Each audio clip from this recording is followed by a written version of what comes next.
I tested this small folding e-bike, traveled few hundred kilometers to see if, folding e-bikes are worth it, because it has pretty small wheels, but it's compact, it's super easy to fold, place in the trunk and stuff like that.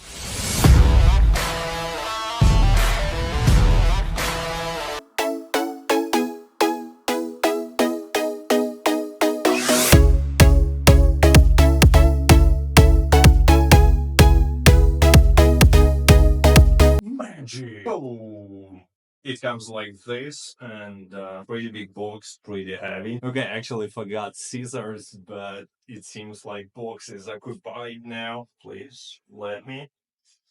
Come on, I mean, really. What?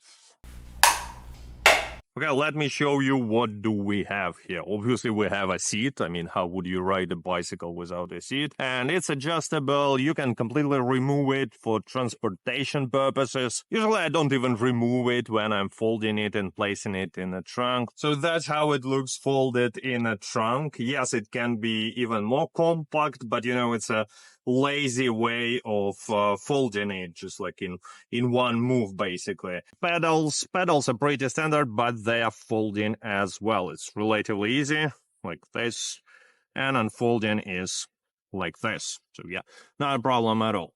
So folding mechanism here also, pretty easy to fold and unfold it. Folding and unfolding, stuff like that. Then we have a light. This turns on and turns off. Lights are pretty bright, but it's pretty bright now anyways. We have a honk. It's pretty loud honk. This second seat, according to description, is rear shelf. A1F has a rear shelf that is more convenient for transporting items. Now, actually, I almost forgot to say that it also has a remote control alarm. It's such keys like this. It has a key to lock it, unlock it, turn off the light, and sound signal. Brakes are pretty good. I'm gonna show you footage of me braking. So yeah, I decided to take this bike and test it in a forest. It's off-road, relatively good off-road. And so far I was like 5 kilometers or something, really small distance.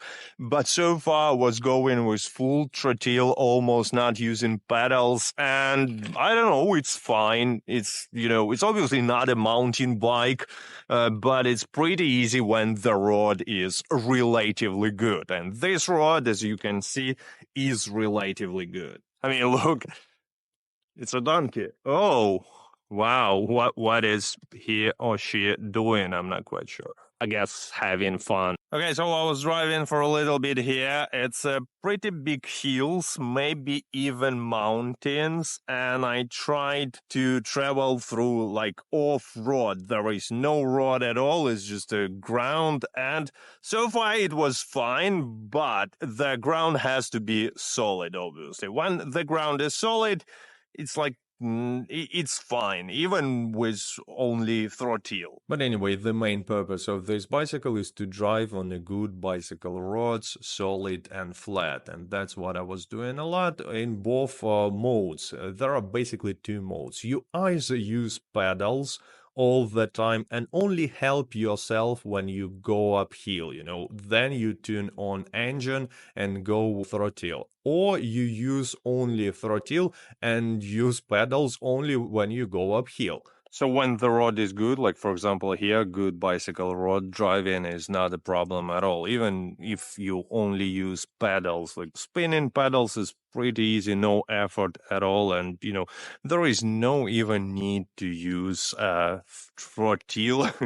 Electronic engine. Okay, now let's take a look at parameters on official website, and I will compare them with my test results and my impression. Riding speed 20 kilometers per hour. Now that's interesting, because when I was driving on a good road, asphalt, well road, my speed was usually 23 24 kilometers per hour. And as you can see, maximum speed is 25 kilometers per hour, and that's true. That's extremely accurate number.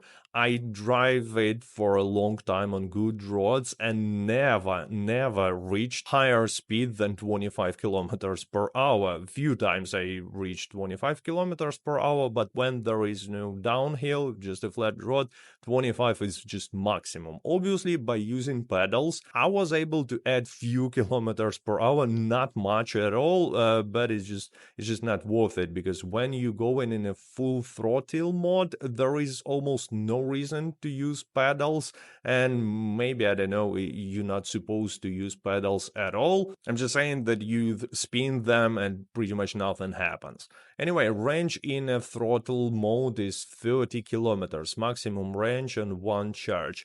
Yes, it's pretty accurate. I would even say a little bit more, because I managed to, I never measured distance actually, I measured only time, and I was driving for 1.5 hour, 1 hour 40 minutes, was using only throttle mode before running out of energy. So yeah, I would say this number is accurate, but its biggest benefit that it's compact. You can fold it with one simple move and fit it into elevator. It's, for me personally, it's the biggest problem actually. And also because it's so compact, it makes transportation of these bicycles super easy. So again, if there are no good roads, no good parks in the place where you live, and you have to drive somewhere using your car, again, just like I do, you just place it in your trunk, go somewhere, then unfold it with one easy move, ride around for a few hours, then just go back home, and that's it. Now, as for this specific bicycle, quality of materials is good. I've been using it for quite some time now and have no problems at all.